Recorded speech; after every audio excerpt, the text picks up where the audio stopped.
lindo, maravilhoso do canal do Monitor. Tudo bem, tranquilo, suave, na paz? É o seguinte, rapaziada, hoje nós estamos iniciando a nossa mais nova sala de aula, que é o Intensivo Funções.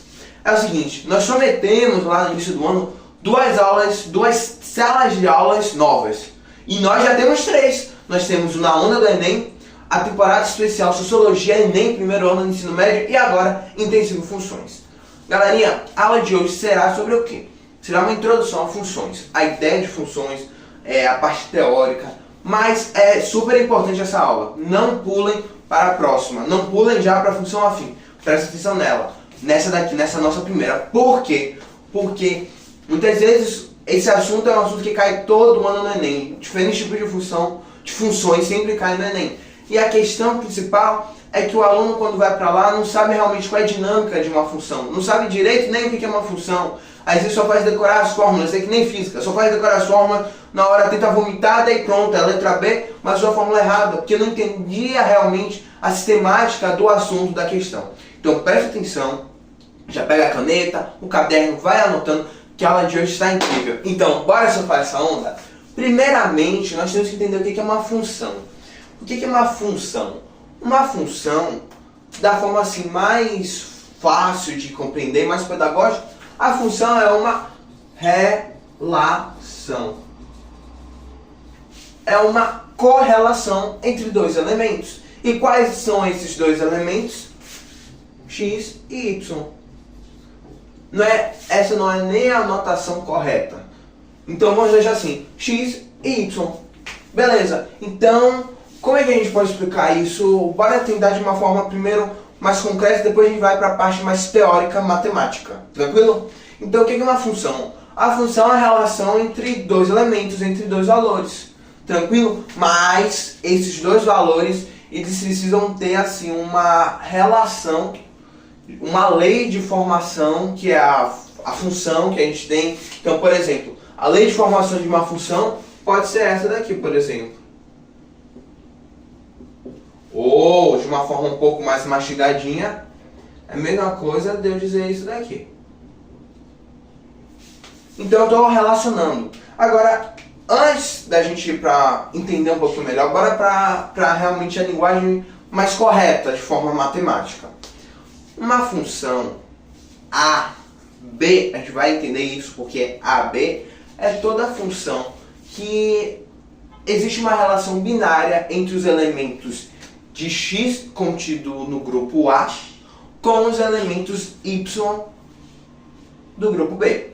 O detalhe é que essa correlação, ela cada elemento depende um do outro. Então não tem como ter X sem ter Y, Y sem ter X. Então é uma relação binária, mas é interdependente. É dependente um elemento do outro.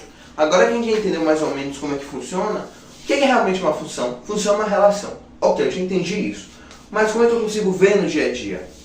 De diversas formas a gente pode observar isso. A gente pode trabalhar, por exemplo, pandemia da Covid-19, aquele gráfico que é um ramo de uma parábola, que é a famosa função exponencial. Aquilo é um tipo de função. Por exemplo, lucro máximo. Em que valor eu devo vender meu produto para ter lucro máximo? Também. Eu posso fazer, por exemplo, uma função relacionando contágio com disseminação da doença em área, em quilômetros quadrados.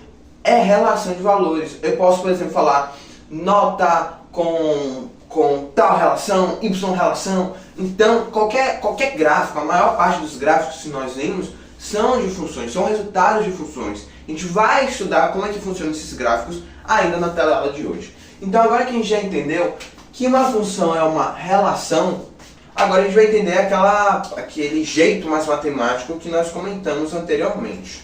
Tranquilo? Então, bora lá. Nós temos dois grupos. Nós temos o grupo A e nós temos o grupo B. Top demais. Agora, minha gente, para entender um pouquinho melhor, vamos colocar alguns elementos em A, tranquilo? Para facilitar, nós não iremos chamar de 1, 2, 5, 7, nós não iremos colocar números, nós iremos colocar letras, porque irá facilitar a nossa compreensão. Então, por exemplo, que elementos nós podemos colocar aqui? X1, X2, X3. Em Y, a gente vai botar o quê? Em B, perdão, nós iremos colocar y1, y2, y3, A, B, C, tranquilo? Pronto. O grupo A é o grupo que contém x. O x na função, do jeito que a gente está estudando, depois a gente vai ver uma função que y joga a seta para x. Mas por enquanto, que é a função inversa, é o assunto da próxima teleaula. Mas bora trabalhar com o básico, o que é normal, o que a gente vê no dia a dia. O x, ele joga a seta para o grupo A joga a seta para o grupo B. Só que tem um detalhe. x1, ele não pode mandar seta para y1 e para y2, porque senão como é que seria o nosso gráfico? Não teria como, só tem como, porque lembra da definição, uma relação binária. Então, x1 dá setinha para y1, x3 dá setinha para y3. Agora tem um detalhe importante. Se tem algum elemento de A que não joga seta em B, não é uma função. O grupo A não tem relação com função, isso daí não é uma função. Não pode ser uma função de hipótese de maneira, porque senão meu gráfico vai ter um buraco, vai ter uma lacuna. Imagina só, por exemplo, por exemplo, vamos dar aqui um exemplo. Nós temos nosso gráfico, a gente ainda vai estudar direito como é que a gente monta um gráfico. Ok, nós temos aqui x1, nós temos aqui x2, nós temos aqui x3. Aqui nós temos y1, aqui nós temos y2, aqui nós temos y3. x1 tem relação com y1, beleza. Marquei. x2 não tem relação com ninguém, beleza. y3 está ligado a x3, está ligado a y3. Meu gráfico seria uma espécie disso daqui. Não existe um gráfico assim com uma lacuna. Não existe. Por isso que não é uma função se um dos elementos do grupo de x não estiver jogando setinha, não tiver uma relação com um elemento do grupo B. Agora observe. Vocês estão vendo que x1 está jogando setinha para y1. Agora x2 pode jogar setinha para y1. Pode? Pode. Quer ver só um exemplo? Bora lá. Gráfico de novo. O jeito mais fácil de estudar função é da forma geométrica, é da forma visível, de uma forma palpável. Então, chegando numa questão, não entendeu direito, esboça um gráficozinho para clarear as lembranças, as informações, as memórias. Então, pronto. Nós temos aqui uma função. Aqui nós temos o eixo y, aqui nós temos o eixo de x. Pronto. Sabe o que é isso? Uma parábola. Agora, observe.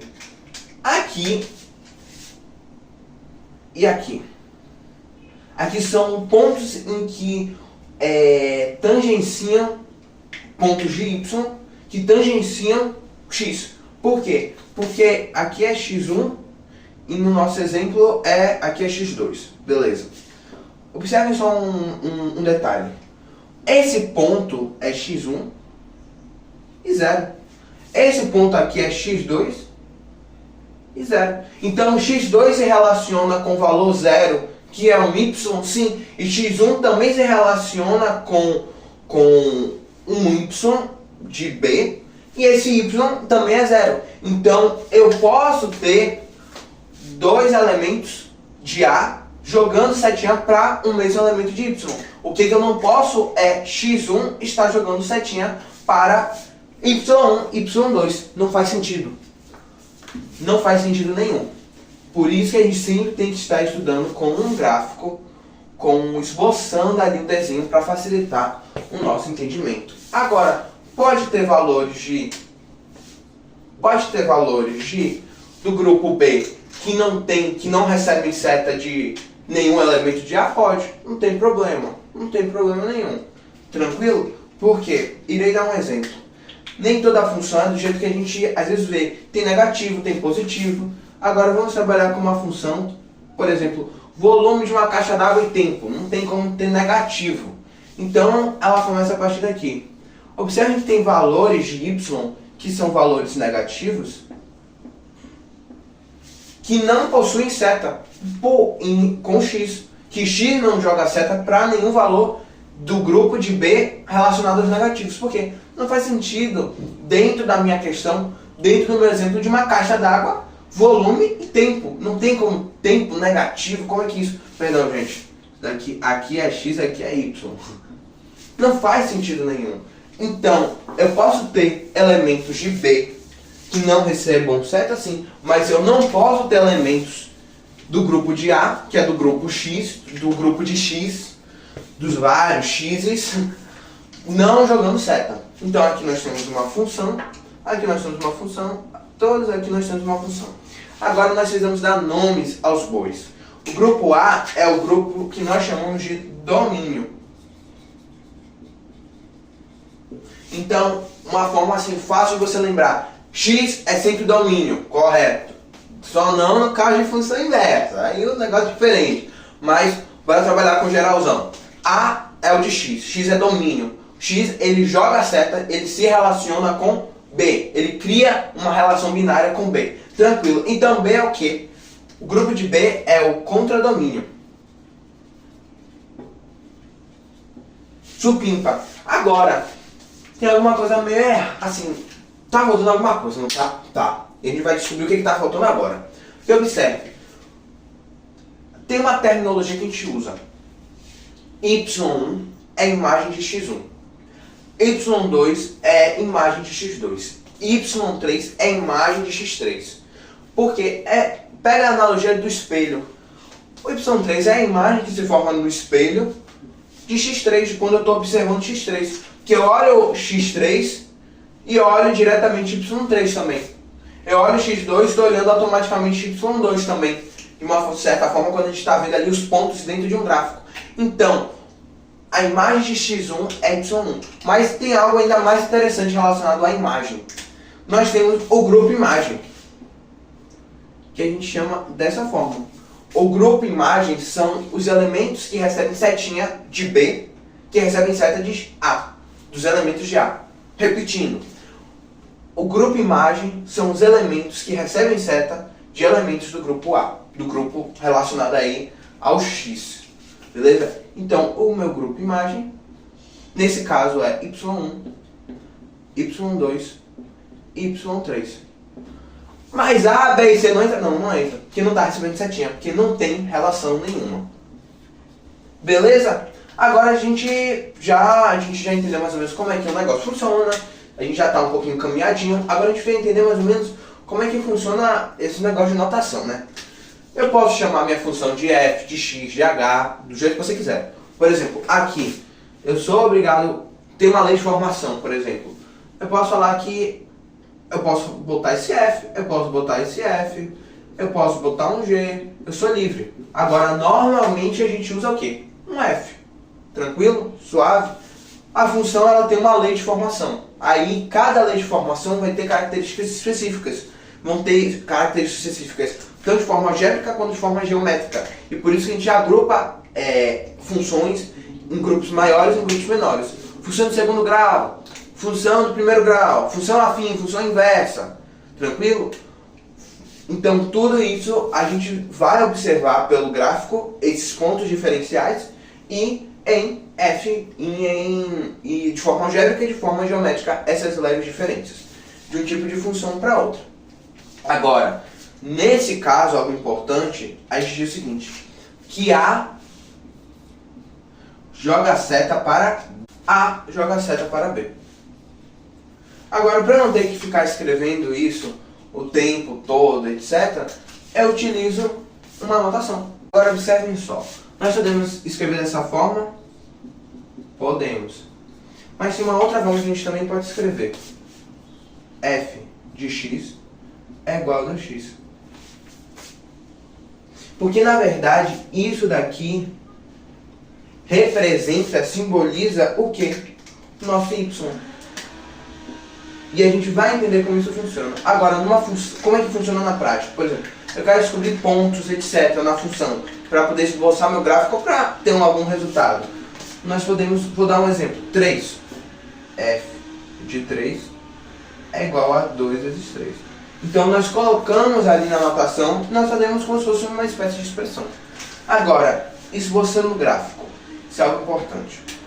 Nós temos, como vocês já sabem, nosso plano cartesiano. O eixo na vertical das ordenadas, que representa os pontos de y, e nós temos o eixo das abscissas, que representa o nosso ponto, os elementos relacionados aí a x. Tranquilo? Que fica na horizontal. Como nós fazemos para esboçar um gráfico? Só uma última lembrança importante. Aqui é o quadrante 1, aqui é o quadrante 2, aqui é o quadrante 3 e aqui é o quadrante 4. Tranquilo? É no sentido anti-horário que a gente faz esse tipo de leitura. Agora, observe como a gente vai fazer. Cada gráfico, cada tipo de função vai ter alguma peculiaridade diferente. Então, por exemplo, na parábola a gente vai ter que saber, por exemplo, y verte, quando é que toca x, etc. Mas bora deixar isso no básico. Como a gente faz? De modo geral, nós encontramos pontos. E como é que nós encontramos esses pontos? Usando aí a fórmula, a lei da função. Então, observe, eu calculei aí, pronto, eu sei que é uma função linear. Sei que é uma função afim, que é uma reta. Pronto, a primeira coisa que eu faço é o seguinte, eu vou escolher, então, vou fazer 2 pontos. Logicamente, gente, sejam bondosos nesses pontos, eu sempre digo isso. Porque se você pegar, por exemplo, valores de x esdrúxulos, ruins, 2,53, 54, vai dificultar. Então pega valores baixos, mais fácil, isso facilita. Pronto. Como é que eu faço? Lembrando só um detalhe, aqui é o ponto A, aqui é o ponto P e aqui é o ponto M. Algo muito importante para ter essa noção. O ponto P, a gente escreve que ele é x, vou botar assim, x1, y1. Primeiro vem o x na nossa notação e depois, primeiro vem o x na nossa notação e depois vem o y. Ponto M é igual a x2 e y2. Suave? Pronto, tenho 2 pontos. Eu preciso, não dá para você montar um gráfico com ponto só, você precisa de ter pelo menos 2. Tá com dúvida? Vê ali se o terceiro bate e vai fundo. Então pronto, eu já sei mais ou menos como é que funciona aqui minha função, com uma régua, etc, bababá. Na verdade ficou bem feio aqui esse meu gráfico, para fazer aqui um pouquinho melhor. Pronto, agora sim eu consigo construir minha função. Logicamente que tudo isso vai depender da lei de formação. A lei de formação e o tipo de questão vai me dar diversas informações. E o ponto principal de função é esse realmente. Você saber ler ali a questão e ver realmente quais são os dados que são pertinentes, os dados que estão implícitos e os dados que são explícitos. Porque tem questões, a maior parte das questões de função sempre tem 2, 3 caminhos para você resolver. Agora tem um caminho que é mais rápido e tem um caminho que é mais curto. E na hora do Enem, você tem que utilizar o caminho mais curto, mais rápido do que o mais demorado, o mais complicado, mesmo que seja mais bonito matematicamente, etc. Não, você não tem esse tempo, você não se pode dar esse luxo. A gente ainda vai trabalhar com coeficiente angular, etc. São outros detalhes que entram mais nas peculiaridades de cada tipo de função que nós iremos estudar nessa sala de aula. Então segue aí, daqui a pouco a gente já tem novas aulas para poder explicar melhor essas nuances de cada tipo de função. Gente, se vocês gostaram da teleaula de hoje, deixe um like, se inscreva no canal e compartilha para que cada vez mais nossa sala de aula cresça. Então, até a próxima teleaula!